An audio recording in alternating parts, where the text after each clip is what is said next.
Hey guys, this week we added a screened enclosure to my back patio. It turned out pretty awesome, and I'm going to show you exactly how we built this bug-free hangout space.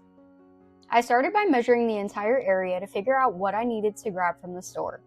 I picked up white aluminum 1x2s and 2x2 posts. The 1x2s make up the outer frame wherever it meets the house or the concrete.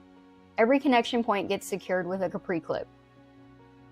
After framing one end, I moved to the other side so I could run a chalk line across both edges to make sure everything was straight and lined up. I repeated the same process for installing the framing supports and secured everything with Capri clips around the corners. I measured the door opening to be 3 feet from the original post so the door would fit properly. After dry fitting the door in place, I went ahead and installed the top support rail and frame piece.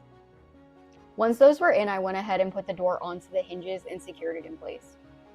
It was then time to finish the last part of the frame. With that complete, I installed these horizontal 2x2 rails that sit at 36 inches tall. These help to break up the screen and add an extra support for the frame.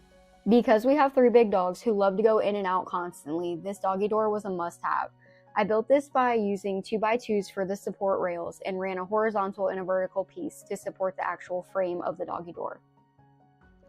The most tedious and time-consuming part of this whole project was installing the screen panels, and it took me a couple days to actually get this done.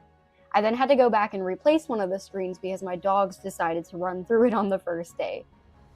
However, once all the screens were up, I went back with a razor and cut out all the excess material around them. After finishing the screen, I added small PVC trim pieces to the corners and caulked all the seams for a nice clean finish. Finally, I used a can of Rust-Oleum spray paint to paint these screws that were a different color than the rest of the frame due to my store being out of the white capped ones. And that's a wrap on this build. Stay tuned as we clean everything up and put this space back together for the final reveal. Thanks for watching!